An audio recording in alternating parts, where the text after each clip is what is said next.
ਭਾਰਤੀ ਮੂਲ ਦਾ ਸੰਜੇ ਕੁਮਾਰ 45 ਸਾਲਾਂ ਦਾ, ਉਸ ਨੂੰ 43 ਮਹੀਨਿਆਂ ਦੀ ਹੁਣ ਸਜ਼ਾ ਸੁਣਾਈ ਗਈ ਆ। 1 ਸਾਲ ਦੀ ਸੁਪਰਵਾਈਜ਼ਡ ਰਿਲੀਜ਼, ਕਿਉਂਕਿ ਇਸ ਨੇ ਹਜ਼ਾਰਾਂ ਹੀ ਡਾਲਰਾਂ ਦੀ ਕਾਊਂਟਰਫੇਟ ਜਿਹੜੀ ਕੈਂਸਰ ਦੀ ਦਵਾਈ ਆ ਉਹ ਹਰਜੋਤ ਸਿੰਘ ਜੀ US ਦੇ ਵਿੱਚ ਵੇਚੀ ਹੈਗੀ। ਹੁਣ ਤੁਸੀਂ ਹਿਸਾਬ ਲਾ ਲਓ ਵੀ ਇਹਨਾਂ ਕਰਤੂਤੀ ਲੋਕਾਂ ਦਾ, ਇੰਨੇ ਘਿਨਾਉਣੇ ਲੋਕਾਂ ਦਾ ਕੰਮ ਕੀ ਆ।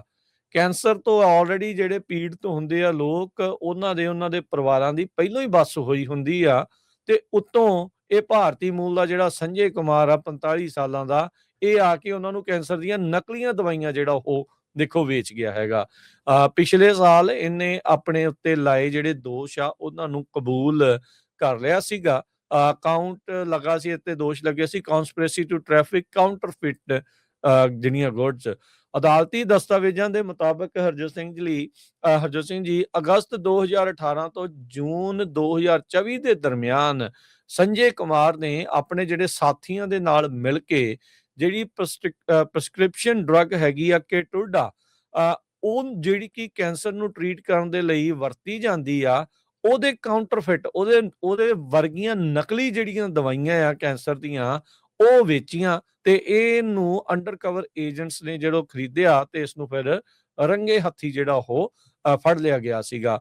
ਤੇ ਫਿਰ ਹੁਣ ਇਵੈਂਚੁਅਲੀ ਇਸ ਨੇ ਆਪਣੇ ਦੋਸ਼ ਕਬੂਲ ਕੀਤੇ ਤੇ ਅੱਜ ਕੱਲ ਇਸ ਨੂੰ ਜਿਹੜੀ ਉਹ ਸਜ਼ਾ ਸੁਣਾਈ ਗਈ ਹੈਗੀ ਆ। ਕੁਝ ਦਿਨ ਪਹਿਲਾਂ 43 ਮਹੀਨਿਆਂ ਦੀ ਜਿਹੜੀ ਜੇਲ੍ਹ ਦੇ ਵਿੱਚ ਇਹ ਸਜ਼ਾ ਕੱਟੇਗਾ ਤੇ ਉਸ ਤੋਂ ਬਾਅਦ ਦੇ ਵਿੱਚ ਸੁਪਰਵਿਜ਼ਨ ਦੇ ਵਿੱਚ 1 ਸਾਲ ਦੇ ਲਈ ਰਹਿਣਾ ਪਊਗਾ। ਸੋ ਫੇਕ ਕੇਟੁਡਾ ਜਿਹੜੀ ਦਵਾਈ ਆ, ਉਹਦੇ ਕਾਊਂਟਰਫਿਟ ਮਾਰਕਸ ਜਿਹੜੇ ਲਾ ਕੇ ਇਦਾਂ ਲੱਗਦਾ ਸੀਗਾ ਵੀ ਜਿੱਦਾਂ ਅਸਲੀ ਦਵਾਈ ਹੋਈ ਹੁੰਦੀ ਆ, ਪਰ ਉਸ ਨੇ ਇਹ ਜਿਹੜੀ ਨਕਲੀ ਦਵਾਈ ਆ ਉਹ ਇੱਥੇ ਲਿਆਂਦੀ ਸੀ। ਕਹਿੰਦੇ ਵੀ ਕੈਮੀਕਲੀ ਇਨਕਨਸਿਸਟੈਂਟ ਆ, ਵਿੱਚ ਇਹ ਵੀ ਨਹੀਂ ਪਤਾ ਵੀ ਉਹਨੇ ਕੀ ਜਿਹੜਾ ਇਸ ਦੇ ਵਿੱਚ ਘੋਲ ਕੇ ਦਵਾਈਆਂ ਜਿਹੜੀਆਂ ਉਹ ਕਾਹਦੀਆਂ ਜਿਹੜੀਆਂ ਉਹ ਬਣਾਈਆਂ ਸੀਗੀਆਂ। ਕਹਿੰਦੇ ਵੀ ਜਿਸ ਮੈਡੀਕਲ ਪਰਪਸ ਦੇ ਲਈ ਇਹ ਦਵਾਈ ਵਰਤੀ ਜਾਂਦੀ ਹੈ, ਜਿਹੜਾ ਐਕਟਿਵ ਇਨਗਰੀਡੀਐਂਟ ਹੁੰਦਾ ਸੀਗਾ, ਉਹਦੇ ਵਿੱਚ ਹੈ ਹੀ ਨਹੀਂ ਸੀਗਾ। ਹੁਣ ਤੁਸੀਂ ਹਿਸਾਬ ਲਾ ਲਓ ਵੀ ਕਹਿ ਲਓ ਵੀ ਮਿੱਠੀਆਂ ਗੋਲੀਆਂ ਹੀ ਇੱਕ ਹਿਸਾਬ ਦੇ ਨਾਲ ਇਹ ਲੋਕਾਂ ਨੂੰ ਜਿਹੜਾ ਉਹ ਵੇਚ ਗਿਆ। ਤਕਰੀਬਨ $1 ਲੱਖ ਦੀਆਂ ਜਿਹੜੀਆਂ ਦਵਾਈਆਂ ਇਸਨੇ ਹਰਜੋਤ ਸਿੰਘ ਜੀ ਜਿਹੜੀਆਂ ਉਹ ਵੇਚੀਆਂ ਹੈਗੀਆਂ, ਤੇ ਆਪਣੇ ਜਿਹੜੇ ਸਾਥੀਆਂ ਦੇ ਨਾਲ ਮਿਲ ਕੇ ਇਸਨੇ ਇਹ ਘਿਨਾਉਣਾ ਕੰਮ ਕੀਤਾ। ਹਿਊਸਟਨ ਟੈਕਸਸ ਤੋਂ ਜਿਹੜਾ ਇਸ ਨੂੰ ਗ੍ਰਿਫਤਾਰ ਜਿਹੜਾ ਉਹ ਕੀਤਾ ਗਿਆ ਸੀਗਾ। ਤੇ ਕਹਿੰਦੇ ਵੀ ਉਹ ਆਲਰੇਡੀ ਹੋਰ ਜਿਹੜੀਆਂ ਕਾਊਂਟਰਫੇਟ ਕੈਂਸਰ ਦੀਆਂ ਜਿਹੜੀਆਂ ਨਕਲੀ ਦਵਾਈਆਂ ਆ, ਇਸ ਨੇ ਇੱਥੇ ਮੰਗਵਾਉਣੀਆਂ ਸੀਗੀਆਂ US ਦੇ ਵਿੱਚ, ਤੇ ਉਹਨੂੰ ਜਿਹੜਾ ਆ ਇੱਕ ਹਿਸਾਬ ਦੇ ਨਾਲ ਇੱਥੇ ਜਿਹੜਾ ਉਹ ਵੇਚਣਾ ਸੀਗਾ। ਸੋ ਕਹਿੰਦੇ ਵੀ ਕਾਊਂਟਰਫੇਟ ਇੱਕ ਹਿਸਾਬ ਦੇ ਨਾਲ ਜਿਹੜੀ ਦਵਾਈ ਉਹ ਇਹੀ ਆ ਵੀ ਜਿੱਦਾਂ ਪਾਣੀ ਪੀ ਲਓ, ਵੀ ਉਹ ਦਵਾਈ ਦਾ ਮਤਲਬ ਇਹ ਸੀਗਾ ਵੀ ਪਾਣੀ ਪੀਣ ਦੇ ਬਰਾਬਰ ਹੀ ਜਿਹੜਾ ਉਹ ਕੰਮ ਕਰ ਰਿਹਾ ਸੀ। ਦਵਾਈ ਦੇ ਵਿੱਚ ਹੈ ਹੀ ਕੱਖ ਨਹੀਂ ਸੀਗਾ। ਸੋ ਉਦਾਂ ਹੀ ਜਿਹੜੀਆਂ ਨਕਲੀ ਗੋਲੀਆਂ ਜਿਹੜੀਆਂ ਉਹ ਬਣਾ ਕੇ ਹਰਜੋਤ ਸਿੰਘ ਜੀ ਉਹ ਵੇਚ ਰਿਹਾ ਸੀਗਾ। ਸੋ ਹੁਣ ਇਸ ਨੂੰ ਜਿਹੜੀ ਉਹ ਸਜ਼ਾ ਸੁਣਾਈ ਗਈ ਆ।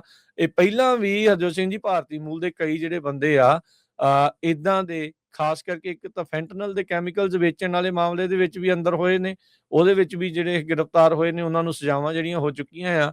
ਹੁਣ ਤਾਂ ਕੈਂਸਰ ਦੀਆਂ ਜਿਹੜੀਆਂ ਨਕਲੀ ਗੋਲੀਆਂ ਵੇਚਣ ਦੇ ਮਾਮਲੇ ਦੇ ਵਿੱਚ ਵੀ ਇੱਕ ਭਾਰਤੀ ਮੂਲ ਦਾ ਹੁਣ ਇਹ ਫੜਿਆ ਗਿਆ ਹੈਗਾ।